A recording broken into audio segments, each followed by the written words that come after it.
আন্তর্জাতিক অঙ্গনের তাজা আপডেট সংবাদ প্রথমেই জানিয়ে দেব, ইসরায়েল আক্রমণে ছক কষছে তুরস্ক, কাতার এবং ইরান।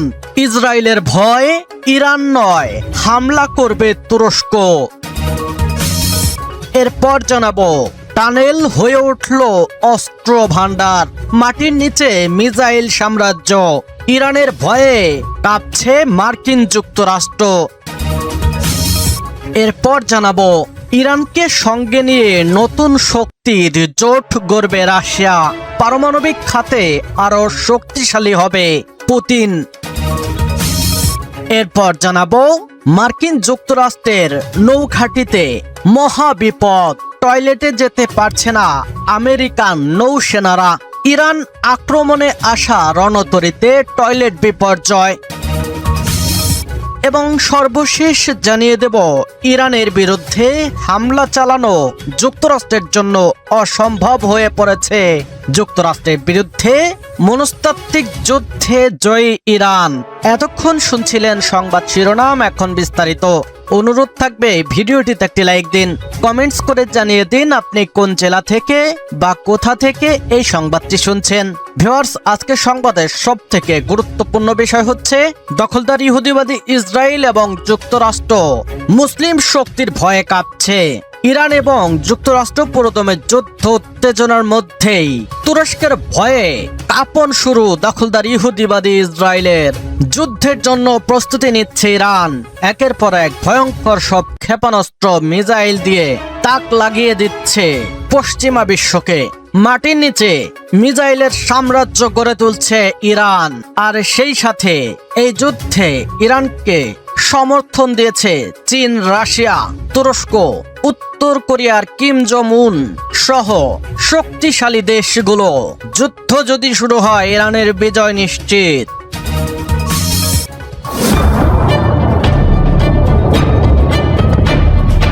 ইসরায়েলের শত্রু রাষ্ট্র হিসেবে এতদিন কেবল ইরানের নামই প্রথম উচ্চারিত হয়েছে। এবার সেই তালিকায় ইরানকে হটিয়ে উঠে এসেছে তুরস্ক। ইসরায়েলের সাবেক প্রধানমন্ত্রী নাফতালি বেনেট নিজে এমন চাঞ্চল্যকর তথ্য প্রকাশ করেছেন। অর্থনীতি, সামরিক শক্তি সব দিক দিয়ে এগিয়ে তুরস্ক। পাশাপাশি কাতার ও ইরানের সমর্থন থাকবে দেশটির প্রতি।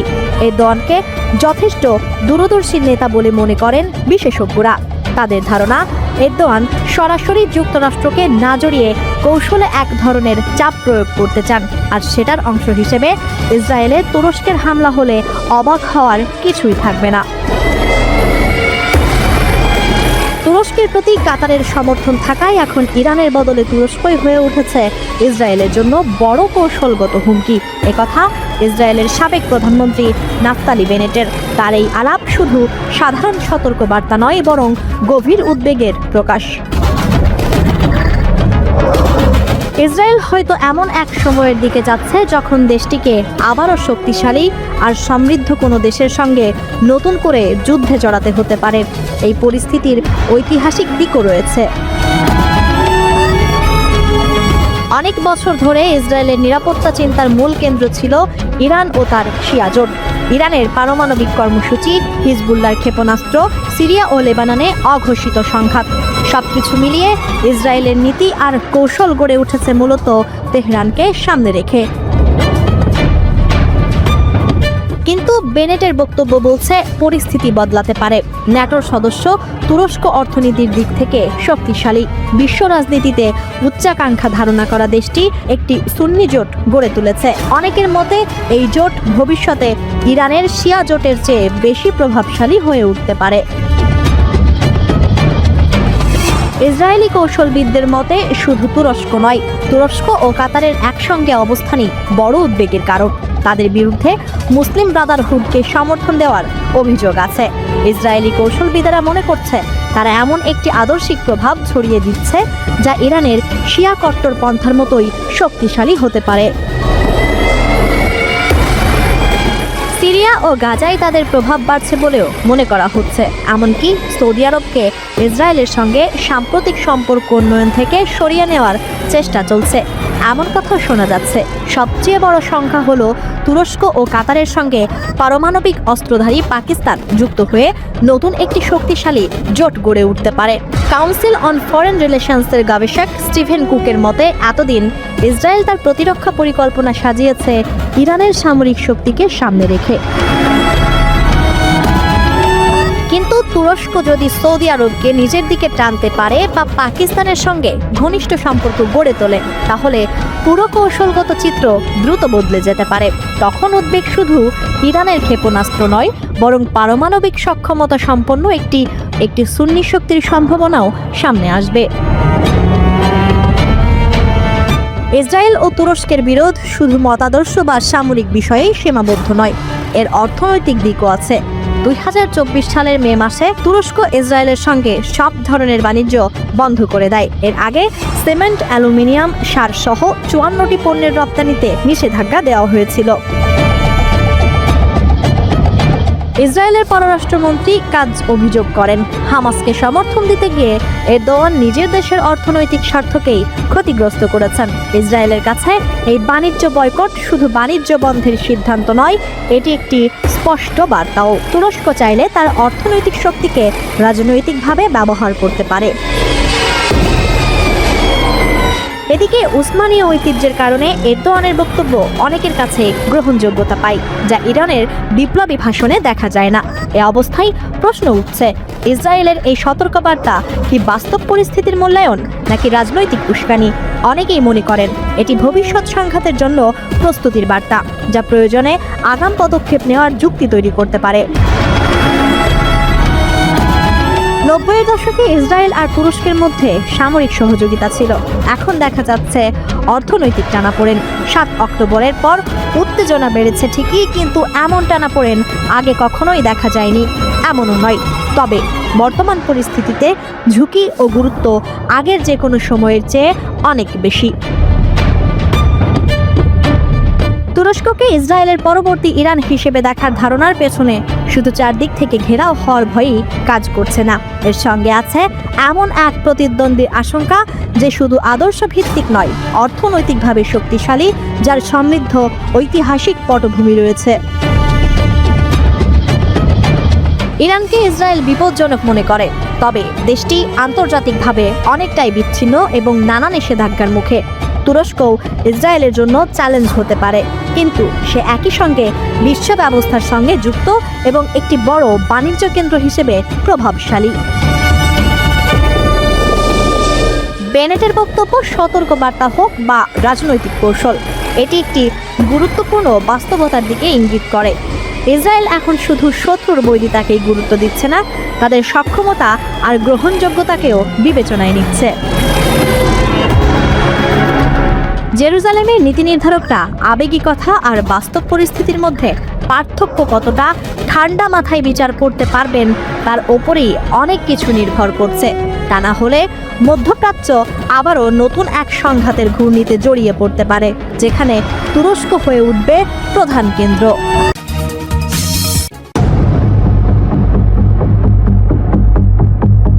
যুক্তরাষ্ট্রের ও ইসরায়েলের সঙ্গে বাড়তে থাকা উত্তেজনার মাঝে ইরানের সবথেকে বড় শক্তির জায়গা হিসেবে ভূগর্ভস্থ বিশাল মিসাইল সিটিকে চিহ্নিত করা হয়েছে। সামরিক বিশ্লেষকরা বলছেন, ইরানের মিসাইলগুলো যতটা না শক্তিশালী, তার চেয়েও বেশি দুর্ভেদ্য এই আন্ডারগ্রাউন্ড লঞ্চিং স্ট্র্যাটেজি। মাটির শত শত ফুট গভীরে নির্মিত এই গোপন সুড়ঙ্গগুলো তেহরানকে শত্রুর নজরদারি এড়াতে সাহায্য করে। পাশাপাশি কিছু বুঝে ওঠার আগেই এই গোপন সুড়ঙ্গগুলো থেকে ঝাঁকে ঝাঁকে মিসাইল ছুড়ে শত্রুপক্ষকে হতভম্ব করে দেয় ইরান। আর এই বিষয়টি যুক্তরাষ্ট্র ও ইসরায়েলের জন্য সবচেয়ে বড় চ্যালেঞ্জ বলেও মানছেন বিশেষজ্ঞরা। গত 4 দশক ধরে ইরান তাদের আকাশ প্রতিরক্ষা ব্যবস্থার বদলে মাটির নিচে স্টোরেজ নেটওয়ার্ক তৈরিতে ব্যাপক বিনিয়োগ করেছে।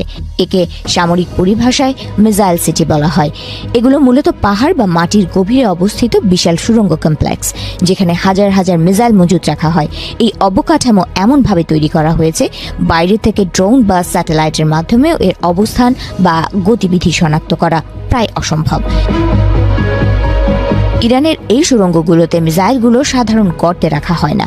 তারা সুড়ঙ্গের ভেতর রেল ট্র্যাক বা ট্রেন লাইন বসিয়েছে, এর ফলে একটির পর একটি মিসাইল খুব দ্রুত ফায়ারিং পজিশনে আনা সম্ভব। সামরিক বিশ্লেষকেরা একে মিসাইল ম্যাগাজিন বলে অভিহিত করেন, অর্থাৎ বন্দুকের ম্যাগাজিন থেকে যেমন একের পর এক গুলি বের হয়, ইরানের এই সুড়ঙ্গগুলো থেকেও তেমনি বিরতিহীনভাবে মিসাইল নিক্ষেপ করা সম্ভব। এই সুড়ঙ্গগুলো রিইনফোর্সড কনক্রিটের পুরু স্তরে ঢাকা থাকে, যা সাধারণ বোমা হামলায় ধ্বংস করা সম্ভব নয়। উৎক্ষেপণের জন্য মাটির উপরে ছোট ছোট গোপন দরজা থাকে, যেগুলো শুধুমাত্র ফায়ারিংয়ের সময় খোলা হয় এবং কাজ শেষে দ্রুত ঠেকে দেওয়া হয়। 2020 সালের পর থেকে এই গোপন সুড়ঙ্গগুলো কিছু ভিডিও প্রকাশ করেছে ইরান। ভিডিওগুলোতে পাহাড়ের ভেতর দিয়ে ট্রাক বা রেলের মাধ্যমে মিসাইল পরিবহন করতে দেখা গেছে। ইরানের মাঝারি পাল্লার ব্যালিস্টিক মিসাইলগুলোর পাল্লা প্রায় 2000 কিলোমিটার। এসব মিসাইল পুরো মধ্যপ্রাচ্য এবং ইসরায়েলে আঘাত হানার ক্ষমতা রাখে।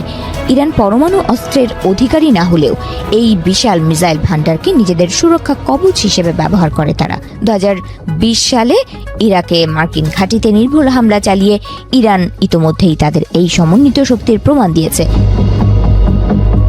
গত বছরের জুনে ওই মাটির নিচে থাকা মিসাইল সিটি থেকে বৃষ্টির মতো মিসাইল ছুড়ে ইসরায়েলের ধ্বংসলীলা চালায় ইরান।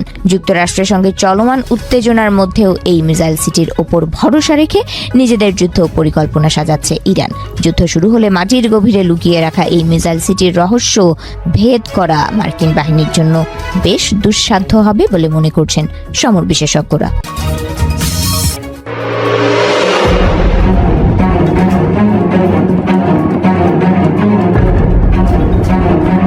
রাশিয়ার পরমাণু ঘোষণা কি শুধু ইউক্রেন যুদ্ধ ঘিরে, নাকি ইরানকে সঙ্গে নিয়ে নতুন শক্তির জোট গড়ার বার্তা?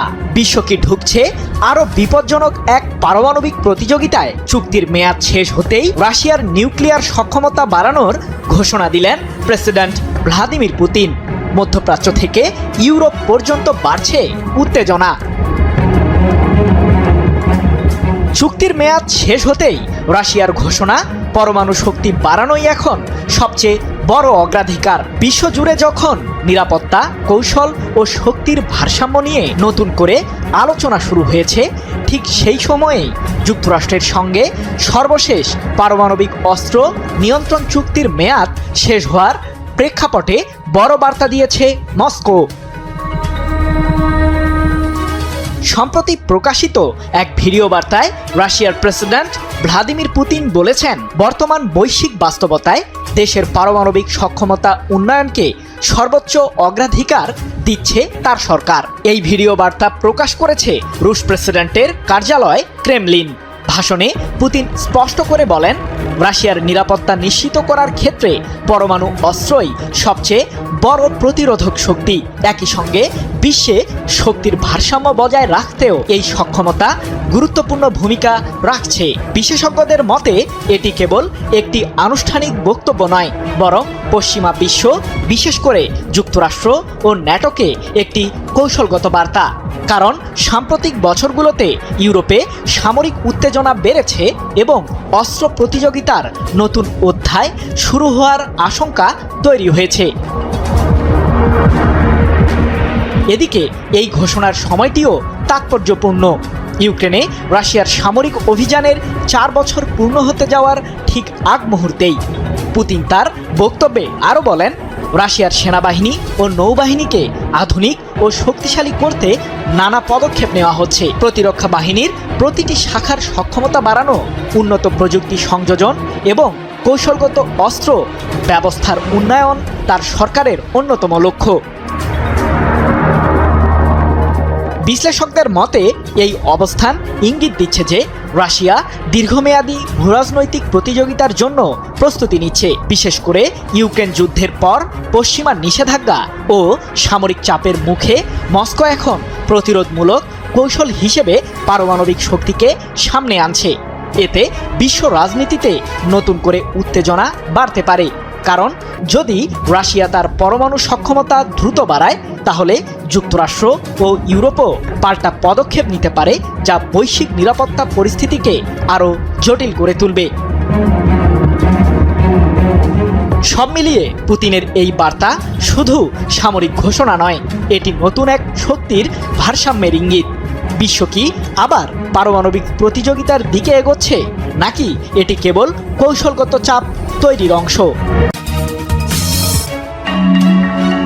ঢাল নেই, তলোয়ার নেই, নিধিরাম সর্দার, এই প্রবাদ বোধহয় কিছুটা এখন খাটে বিশ্বের সবচেয়ে শক্তিশালী বিমানবাহী রণতরী জেরাল্ড আর ফোর্ডের ক্ষেত্রে। ইরানের যুদ্ধ করতে এটিকে পাঠিয়েছে ট্রাম্প, কিন্তু যুদ্ধের আগেই এখানে অবস্থান করা মার্কিন সৈনিকদের আত্মবিশ্বাস, মনোবলে এলো বড় আঘাত। দৈনন্দিন জীবনে মানুষ যা নিয়ে কথা বলে না, কিন্তু অতি জরুরি তা হলো টয়লেট। বিশ্বের সবচেয়ে বড় রণতরী ইউএসএস জেরাল্ড ফোর্ডে রীতিমতো বিপর্যয় নেমে এসেছে। দুর্গন্ধ ছড়িয়ে পড়েছে চারদিকে। 600-র বেশি টয়লেটের বেশিরভাগই অকেজো। ভেঙে পড়েছে পুরো পয়ঃনিষ্কাশন ব্যবস্থা। এই অবস্থায় মার্কিন বাহিনীর জন্য যুদ্ধের কথা ভাবা, পরিকল্পনা করা রীতিমতো আরো বড় যুদ্ধের শামিল। 4500 নাবিক এখন নিদারুণ কষ্টে দিন কাটাচ্ছেন।